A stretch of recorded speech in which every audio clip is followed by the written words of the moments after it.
유병수입니다.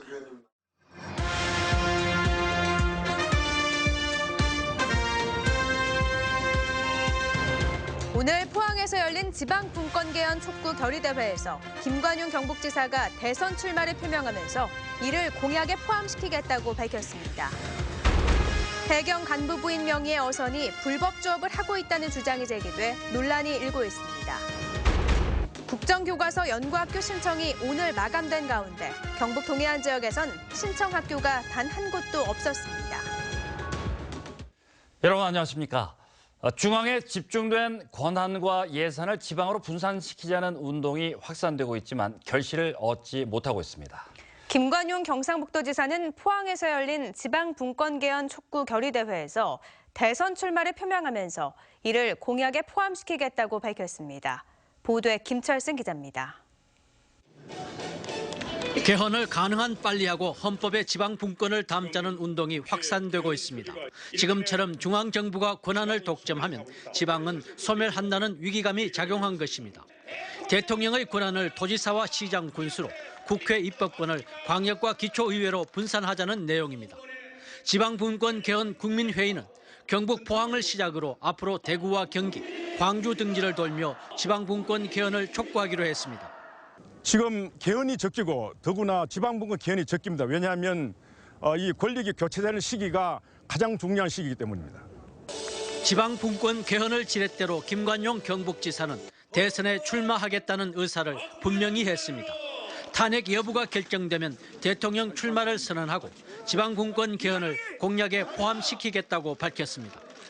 대통령 후보로 생각을 하고 있기 때문에 이러한 문제들을 국가 운영 개조의 틀을 바꾸는데 그 과정에 직접 개입을 해서 특히 국회의원 선거와 동시에 치러질 수 있도록 대통령의 임기를 3년간으로 단축하는 것도 필요하다고 강조했습니다. 최근 대선 지원 조직인 용포럼의 창립 속에 김 지사가 개헌과 지방분권을 매개로 대통령 임기 단축을 촉구하며 공식 출마할 경우 정계에 미칠 파장이 주목됩니다. MBC 뉴스 김철승입니다. 해경 간부 부인 명의의 어선이 불법 조업을 하고 있다는 주장이 제기돼 논란이 일고 있습니다. 해경은 철저하게 조사하겠다고 밝혔지만 이미 지난해 11월 내부 조사를 통해 이 사실을 알고도 쉬쉬했다는 의혹을 받고 있습니다. 박상환 기자가 보도합니다. 대게와 홍게, 오징어 등 제철 따라 활기를 띠는 포항 구룡포. 일부 어민들이 지난해부터 그물을 잃어버리는 피해를 당했다며 대책을 호소하고 나섰습니다.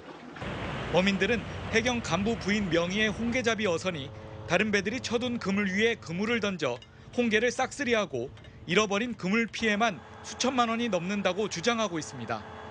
또 선장에게 항의하니 내 뒤에 해경이 있으니 잘못 보이면 불이익을 당할 수 있다는 협박성 말을 듣고 지금까지 참아왔다는 겁니다. 민원이 커지자 해경이 뒤늦게 조사에 나섰습니다. 감찰 조사 결과 이들이 부인 명의로 소유하고 있는 배는 각각 2척씩 모두 4척인 것으로 확인됐습니다.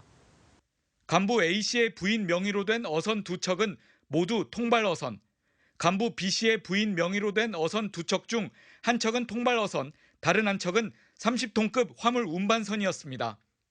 해경은 내부 조사를 통해 이 같은 사실을 알고도 두 직원에게 지난해 12월 말까지 배를 처분할 것을 권고하기만 했습니다.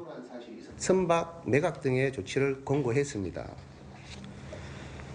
무엇보다 해양경찰 공무원이 어업을 경영한다고 소문이 나는 것은 그 자체가 공무원 신분으로 품위 손상이 우려된다고 판단했습니다. 공무원의 겸직 행위는 국가공무원법에 따라 중징계 이상의 처분 대상입니다. 동해해양경비안전본부는 사실 확인 등 투명하게 조사하겠다고 밝혔지만 제 식구 감싸기가 아니냐는 비난도 제기되고 있습니다.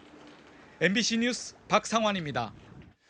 소에 대한 구제역 백신 접종이 마무리된 가운데 항체가 형성되는 이번 주가 구제역 확산 여부에 고비가 될 것으로 예상됩니다.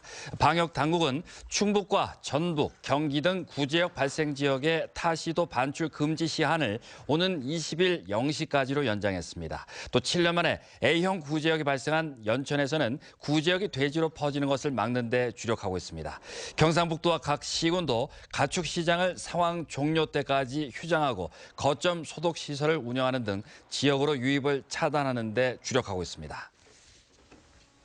국정교과서 사용을 위해 신청 절차를 바꾸는 등 논란이 잇따랐던 국정교과서 연구학교 신청이 오늘 마감됐습니다. 포항과 경주 등 경북 동해안 지역에선 국정교과서를 채택하는 학교가 단 한 곳도 없었습니다. 장미쁨 기자가 보도합니다. 국정교과서에 대한 지역 교육 현장의 반응은 싸늘했습니다. 참여학교를 늘리기 위해 경북교육청은 논란을 무릅쓰고 교원 동의 절차까지 없앴지만 포항과 경주 등 경북 동해안 지역의 120여 학교 가운데 연구학교 신청은 한 곳도 없었습니다. 전국 시도교육감들이 국정교과서 사용 거부를 선언한 상황에서 자칫 지역 학생들만 피해를 입을 수 있다는 우려가 컸다는 분석입니다. 또 일선 역사 교사들마저 역사 서술을 놓고 여러 차례 문제가 제기된 국정교과서를 받아들이기 어려웠던 것으로 보입니다. 지금까지 해왔던 그런 우리 교사들이 가르쳤던 그런 그 교과서는 그럼 무엇이냐? 실제적으로 교사들은 나름대로의 판단과 생각에 따라서 지금까지 검인정 교과서로 가지고 수업을 해왔다는 것이죠. 게다가 이달 중으로 국회 통과가 유력한 국정화 교과서 금지법이 제정되면 국정화 정책 자체가 백지화될 가능성이 높습니다. 포항 동성고와 경주 계림고 등 지역의 일부 고교가 연구학교 신청 입장을 밝혔지만 반대 단체의 반발로 모두 무산됐습니다. 경북 항공고와 경산 문명고 두 개 학교가 연구학교 신청서를 냈는데 교육청은 조만간 교육부 승인이 나올 것으로 보고 있습니다.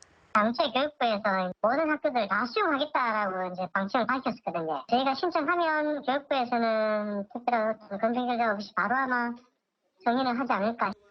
전국적으로도 이 두 곳을 제외한 대부분의 학교는 이미 국정교과서가 아닌 일반 검인정 교과서를 채택해 주문까지 마친 상태입니다. 교육감 주도로 강행했던 국정교과서가 숱한 논란 끝에 도입조차 되지 못한 채 외면받고 있습니다. MBC 뉴스 장미쁨입니다. 포항시 두호동 롯데마트 개설 등록 신청안이 부결돼 사실상 개설이 어렵게 됐습니다. 포항시는 유통상생발전협의회 회의 결과 전체 위원 9명 가운데 7명이 참석한 가운데 찬성 3명, 반대 3명, 그리고 기권 1명으로 재적위원 3분의 2를 넘지 못해 부결됐다고 밝혔습니다. 포항시는 유통상생발전협의회의 의견을 참고로 다음 달 9일 이전까지 신청안 수리 여부를 결정지어야 하는데 사실상 롯데마트 개설은 힘들게 됐습니다. 포항시는 오늘 시청에서 고려해운과 장금상선, 흥하해운과 베트남, 태국 신규 항로 개설 협약을 했습니다. 이에 따라 세 개 선사는 다음 달 8일부터 각각 2,000톤급 컨테이너 전용선 한 척씩을 투입해 매주 수요일 영일만 항을 출항해 베트남 호찌민항과 태국 방콕항, 람차방항을 운항하게 됩니다. 신규 항로가 개설되면 동남아 지역에서 수입되는 화력발전소용 우드펠릿 8,500TU와 부산항이용 포항 지역 물동량 10,000TU가 영일만항을 통해 운송될 것으로 기대됩니다. 또 영일만항 이용 항로가 5개국 22개 항, 주 7항차에서 7개국 25개 항, 주 8항차로 늘어나게 됩니다. 최근 어획량 변동이 큰 수산물에 대해 맞춤형 어자원 관리가 추진됩니다. 해양수산물은 최근 자원이 큰 폭으로 줄어든 오징어와 멸치 등을 기후변화형 감소군으로 분류해 오는 2020년까지 매년 5%씩만 어획량을 늘리고 대게와 가자미 등은 고갈형으로 정해 연간 2%씩 어획량을 줄이기로 했습니다. 반면 붉은 대게와 도루묵 등 어획량이 늘고 있는 어종들은 지속 가능형으로 분류해 해마다 5%씩 어획량을 늘릴 계획입니다. 영덕군 영덕읍과 강구면 일대 1000가구에 오는 5월부터 도시가스가 공급됩니다. 영덕군과 영남에너지서비스는 이를 위해 강구면 오포리에서 영덕읍 우곡리까지 9km 구간에 37억 원을 들여 4월 말까지 배관망과 정압기를 설치하기로 했습니다. 영덕군에는 지난 2013년 한국가스공사가 포항에서 삼척까지 주 배관 46.8km를 매설한 뒤 2014년 1월부터 강구면 오포리 45가구에 도시가스가 처음 공급됐고 현재 강구면과 영해면 287가구가 도시가스를 사용하고 있습니다. 영덕군은 도시가스가 들어가기 힘든 농어촌에는 마을형 LPG 소형 저장 탱크와 가정용 저장 용기를 보급할 계획입니다. 포스코가 부식에 강한 제품인 포스맥에 대한 수요가 늘자 공급을 확대하기로 했습니다. 포스맥은 기존의 용융 아연도금 강판에 비해 5배 이상 부식에 강해 섬이나 해안 지역의 철골 구조물이나 자동차 소재, 건축 외장재로 많이 사용됩니다. 포스코는 인천공항 여객선 터미널과 제주 헬스타운 등 국내뿐만 아니라 중국에서도 포스맥 수요가 늘고 있다며 포항제철소의 생산 규모를 확대하는 투자를 4월 말까지 마치고 공급 확대에 나설 예정입니다. 오늘 오전 9시쯤 포항시 흥해읍 5도 2리항 앞바다에서 1.8톤급 비호선장 65살 김모 씨가 실종돼 해경이 수색에 나섰습니다. 해경은 김 씨가 홀로 배를 몰고 나간 뒤 입항 예정 시각인 오전 11시가 지나도 돌아오지 않는다는 신고를 받고 헬기와 경비 함정, 민간 어선 등을 동원해 수색을 벌이고 있습니다. 국내 연안에서 발생한 해양 사고에 대한 위치 정보를 인터넷에서 손쉽게 파악할 수 있게 됩니다. 중앙해양안전심판원은 인터넷상에서 제공하는 해양사고 위치 정보도 서비스를 이번 주부터 개통했다고 밝혔습니다. 이 서비스에 접속하면 특정 해역에서 자주 발생하는 해양사고의 유형과 선박 종류별로 어떤 사고가 어디에서 자주 발생하는지 등 해양사고에 관한 다양한 위치 정보를 한눈에 볼 수 있습니다. 2월 중순인데 벌써 완연한 봄 날씨를 보이고 있습니다. 내일 영덕과 포항이 17도까지 오르겠는데요. 일교차는 최고 19도까지 나겠습니다. 송혜림 기상캐스터입니다. 네, 내일은 얇은 봄옷 꺼내 입으셔도 되겠습니다. 아직 2월 중순이지만 3월 중순의 기온을 보이겠습니다. 낮 최고 기온 살펴보시면 포항과 영덕이 17도까지 오르겠고요. 경주도 16도를 보이겠습니다. 다만 아침에는 두꺼운 외투 챙기시는 게 좋겠습니다. 포항의 경우 아침 최저 기온 5도를 보이겠지만 경주는 영하 3도까지 뚝 떨어지면서 하루 사이에 두 계절을 만나보실 수 있겠습니다. 일교차가 11도에서 많게는 19도까지 벌어지겠습니다. 오늘은 하루 종일 맑은 하늘을 보였습니다. 내일 오전까지도 계속해서 맑은 날씨는 이어지겠는데요. 오후부터는 수분을 가득 머금은 먹구름이 다가오면서 구름의 양이 많아지겠습니다. 금요일에는 울진과 울릉도 독도 지역에 비 소식이 있겠습니다. 한편 경북 동해안 지역에 발효 중인 건조주의보는 아직까지 이어지고 있는데요. 내일은 여기에 강한 바람까지 더해지면서 작은 불씨가 큰 화재로 이어질 가능성이 높겠습니다. 각별히 주의하시기 바랍니다. 자세한 내일 날씨입니다. 내일 아침은 맑겠습니다. 아침 기온 포항이 5도, 경주 영하 3도고요.